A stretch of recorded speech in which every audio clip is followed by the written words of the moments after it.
दोस्तों, इंजीनियर विष्णु अग्रवाल का नमस्कार। मैंने ये अपने 2 पार्ट के वीडियो में, पार्ट 1 और पार्ट 2 में राष्ट्रीय सेवक संघ और मुस्लिम ब्रदरहुड की बात की थी, आरएसएस की, जिसकी 1925 में स्थापना हुई थी। It was founded in 1925 and Muslim brotherhood was founded in 1928। तो 2.5 साल का डिफरेंस है। वो इजिप्ट में हुई थी, नॉर्थ अफ्रीका में, और ये साउथ एशिया में, इंडिया में हुई थी आरएसएस की।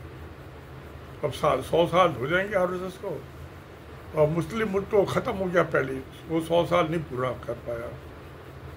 खैर, तो मैंने जो है इसमें आरएसएस का जो स्थापना हुई थी, इसका बाकी तो सब जो कार्रवाई थी, ये सोशल वेलफेयर, इकोनॉमिक और सोशल सर्विस, ये तो सब ढकोसला खबर। असली जो उसका उद्देश्य था, मुस्लिमों से नफरत, ईसाइयों से नफरत, सिखों से नफरत। और इस नफरत की आदि में हिंसा भी होगी। वो तो जब नफरत होती तो हिंसा भी होती है। मैं उससे पहले हम जब किसी दूसरे के गले में जाकर देखें इनकी कार्रवाई दूसरों के खिलाफ क्या है, इनकी अपनों के साथ क्या हुई, कितनी इन्होंने अपने नेताओं की हत्या की। तो मैंने जो था ये 28 मई 2000 के वीडियो में बताया था कि ये जैसे महात्मा गांधी का मर्डर हुआ 1948 में नाथुराम गॉडसे, वो पहले आरएसएस में था, फिर हिंदू महासभा में आ गया।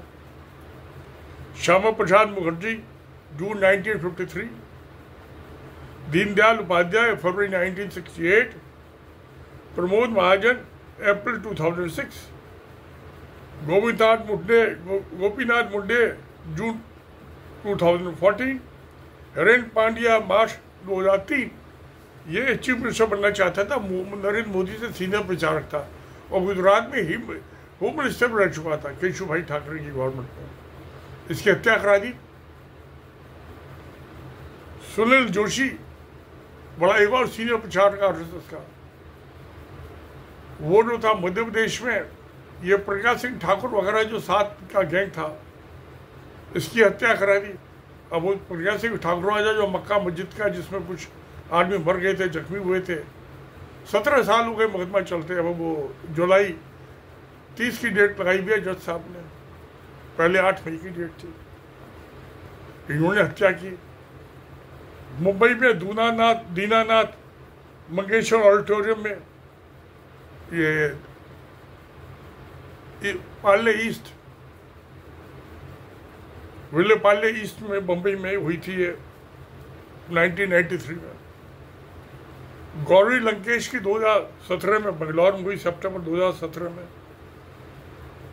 MM कालबुर्गी प्रोफेसर, ये वाइस चांसलर थे, रिटायर्ड, अगस्त 2015 में इनकी भी हत्या हुई। नरेंद्र दाभोलकर, इनकी हत्या हुई। गोविंदपुरा से इनकी हत्या हुई। तो ये सब 2017 में हुई थी। तो ये सारे हिंदू थे, और इनकी हत्या करने वाले भी हिंदू थे, आतंकवादी, हिंदू आतंकवाद। और केरला में तो कम्युनिस्टों और ये आरएसएस के जो आदमी है, लड़ते रहते, एक दूसरे की हत्या करते रहते, आम बात है।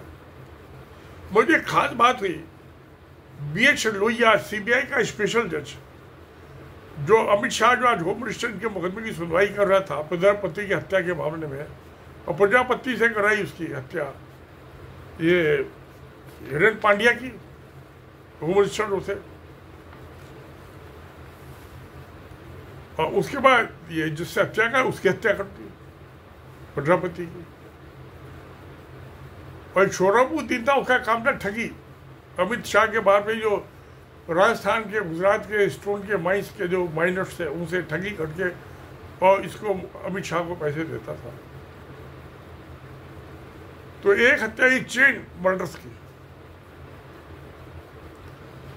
ये मालेगांव बम ब्लास्ट के मामले में, और अजमेर शरीफ के बम ब्लास्ट में, जो आरएसएस के 5 टॉप के प्रचारक हैं, Mohan Bhagwat and gang members, उसमें इंद्रेश कुमार को NIA ने पूछताछ की।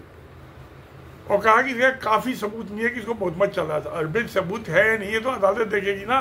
तुम्हारा काम तो गिरफ्तार करके चार्जशीट फाइल करके कोर्ट में पेश करना है। जितने सबूत हो उतने पेश करो, कोर्ट देखेगी तुम कौन हो तो देखने वाले। मगर हिंदू बड़े नेता के खिलाफ कैसे एक्शन ले ले।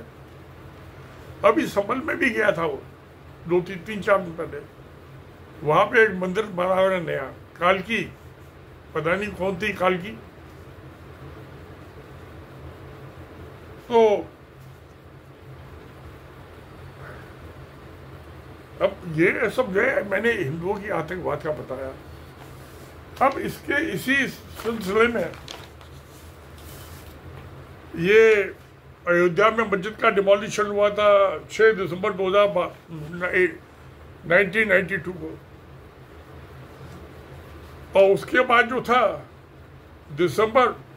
6 दिसंबर 1992 में बम्बई में दंगे फसाद करा दिए। विश्व हिंदू परिषद जो आरएसएस का ही पार्ट है, पार्षद है, इसमें भी तकरीबन 2000 आदमी मर गए थे।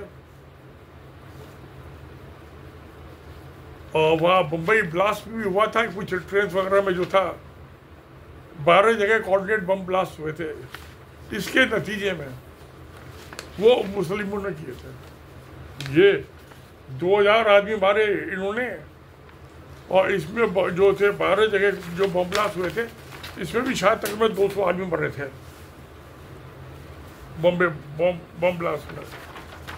तो प्यारे दोस्तों, तो अब मैं आ गया बम्बई से गुजरात में 2002 के दंगे। पहला संजय फंडामेंटल क्वेश्चन ये तो खुलेआम थे कि हिंदुओं का रोल है, इन्होंने चालू किया।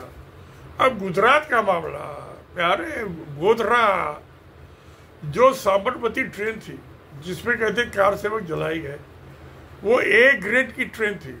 ए ग्रेड की ट्रेन में and standard operating procedure 9 policeman 9 policeman with rifles उसकी सिक्योरिटी के उसके साथ साथ चलते हैं। वो गोधरा पहुंचने से 3 घंटे पहले ट्रेन से उतर के और दूसरे ट्रेन से पहुंच गए। वहां कहाँ पहुंच गए? अहमदाबाद। अब वो जब ये छुपाई ये बात गोधरा के कांड में, मुझे नानावटी कमीशन सुप्रीम कोर्ट ने बैठाया, जुडिशियल कमीशन, तो उसमें बात आई 9 पुलिस वालों में कि ये क्यों नहीं गए आखिर तक ट्रेन के, इनकी ड्यूटी थी। वो तो प्री प्लान था, गवर्नमेंट स्पॉन्सर्ड प्रोग्राम था, गुजरात गवर्नमेंट का स्पॉन्सर्ड प्रोग्राम, गोधरा करवाना। तो मोदी गवर्नमेंट जो थी उसका प्रोग्राम था। तो ये कहानी चालू होती है 9 पुलिस मान की एब्सेंस से। भाई इनको जब एक्सपोज हुआ नानावटी कमीशन में तो 3 साल बाद, तो इनको टर्मिनेट किया, डिसमिस नहीं किया, इनको अरेस्ट नहीं किया पुलिसमैन को, इनके खिलाफ चार्ज। अच्छा, इन्होंने उसमें फजिंग की डायरी में जो वो डायरी होती है, डेली डायरी, फजिंग की, उसमें टेम्परिंग की। इन पे तो 409 criminal breach of trust by public servant में मुकदमा चलना चाहिए था, उम्र कैद का, अमानत में खयानत, और उम्र कैद की सजा होनी चाहिए थी। छोड़ दिया, कोई कैद की सजा नहीं, अपने आदमी थे ना। इन 9 में से 1 मुस्लिम था, 8 हिंदू थे। तो अब ये जो था कहानी गोधरा की यहाँ से चालू होती है। जलने जलाना तो बात की बात है, किसने जलाया मैं उसमें नहीं जाना चाहता, डिबेटल है। और इसमें जो था ये जो कुछ भी हुआ उसके बाद दंगे फसाद हुए, और उसमें सब आरएसएस के आदमी इन्वॉल्व थे। अब विश्व हिंदू परिषद उसी का एक ही थैली के चट्टे बच्चे हैं ना, और इसमें तो 3000 आदमी मारे गए थे। गोविंद पहले तो हिरण पांड्या का हत्या कर रही चीफ मिनिस्टर बनने के लिए, फिर ये दंगे करा दिए नरेंद्र मोदी ने। 10-20 मुस्लिम भी मर रहे होंगे, ये हिंदू भी मर रहे होंगे, सारे 2-3 हजार में कुछ जरूर मर रहे होंगे, मैं मानता हूँ। अब पता नहीं कितने मरे, तो मैं ये है कि कुल मिला के 3000 आदमी हो, उसमें मोस्टली मुस्लिम थे। तो ये 2000 बाद की बात, सुप्रीम कोर्ट ने जो था ये क्या, इसमें डॉक्टर वो एक थी ये लेडी, एक तो बजरंग बली था और माया कोडनानी, नरेंद्र मोदी की कैबिनेट मिनिस्टर थी वो लेडी। वो जो थी लेडी नरोदा पाठिया में लीड कर रही थी हमलावरों को, हमलावर हिंदुओं को मुसलमानों के खिलाफ, मारो इन्हें। वो हथियार और तलवारें डिस्ट्रीब्यूट कर रही थी। अब अपने रिवॉल्वर से पहला फायर उसने किया था, एयर फायर, डॉक्टर माया कोडनानी ने। इसको डिस्ट्रिक्ट कोर्ट ने कन्विक्ट किया था। मैं हाई कोर्ट के जज तो कोई चीफ मिनिस्टर और गवर्नर की रिकमेंडेशन पे अपॉइंट होते हैं ना हाई कोर्ट में, सुप्रीम कोर्ट का कॉलेजियम करता है, फिर उसे सेंट्रल गवर्नमेंट कर देती है। तो हाई कोर्ट के जज तो ऐसे ही होते हैं पॉलिटिकल। तो बरी कर दिया हाई कोर्ट ने इसे माया कोडनानी ने। और जो ये बाबू उसरंगी था, दूसरा उसका चेला, उसको बीमार हो गया। बदमाशी और शरीर सभी बीमार तो होते हैं, बुढ़ापा सबको आता है। उसको वो कहते हैं आँख से भी कम दिखाई देता, नहीं दिखाई देता। तो सुप्रीम कोर्ट ने उसको बेल दे दिया, वो बेल पे चल रहा है मार्च 2019 से। मैं उसने 2012 से लगा के 2019 यानी साल तो जेल में बिताए। तो ये भी स्पेशल इन्वेस्टिगेशन टीम जो सुप्रीम कोर्ट ने कॉन्स्टिट्यूट की थी, और ये सारे क्या बम्बई हाई कोर्ट के जुडिक्शन में ट्रांसफर कर दिए थे, गुजरात की गवर्नमेंट निकाल के। तो दिखाई नहीं देता गुजरात की गवर्नमेंट तो हाई कोर्ट तो मिली भी है इन बदमाशों के साथ, आतंकवादियों के साथ। तो ये गुजरात इसकी मैंने बात की आपसे। तो यानी कि मैंने ये कि आतंकवाद जो है इनका शुरू से ही है, जब से बना आरएसएस राष्ट्रीय से 2025 से, और आज 1925 से 2025 इसका रिकॉर्ड ही आतंकवाद का है, बिगनिंग टू एंड। ये हाल है। तो ये तो यानी कि मुस्लिम पर लूट का जहां तक बात आई,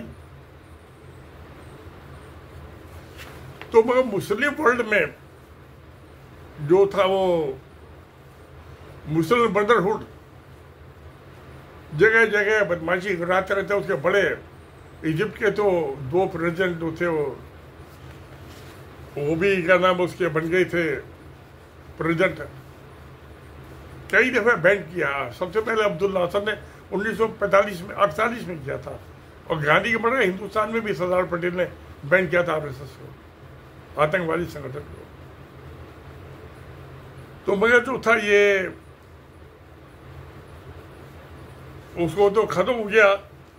मगर 26 सितंबर 1969 में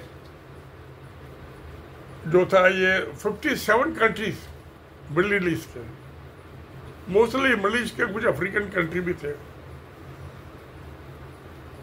तो इन्होंने ये जो थी क्या नाम है ये क्या बनाई, ऑर्गेनाइजेशन ऑफ इस्लामिक कोऑपरेशन। ये पीसफुल ऑर्गेनाइजेशन था कि सारे अरब वर्ल्ड में, मुस्लिम वर्ल्ड में अमन शांति हो। इस्लाम का मतलब ही अमन शांति है। तो फिर जिसका धर्म ही इस्लाम पे अमन शांति पे बेस है, तो फिर वहां क्यों अशांति हो, क्यों आतंकवाद? तो ये 69 में बनी, और इसकी वजह क्या बनी थी, इसके बाद क्या हुआ? अमन शांति तो हुई, इसने अपना चार्टर अडॉप्ट किया 1972 में, फिर उसको रिवाइज किया 2008 में। लेटेस्ट पोल चला आ रहा है, ये 57 मेंबर कंट्रीज हैं इसके, उसमें इंडिया को भी शामिल होना चाहिए, 25 करोड़ की आबादी है। मगर इसके बनने के बावजूद भी अमन शांति हासिल नहीं हुई। खैर वो मैं फिर बात करूंगा अगले वीडियो में। तो सत्यमेव जयते। नमस्कार, धन्यवाद।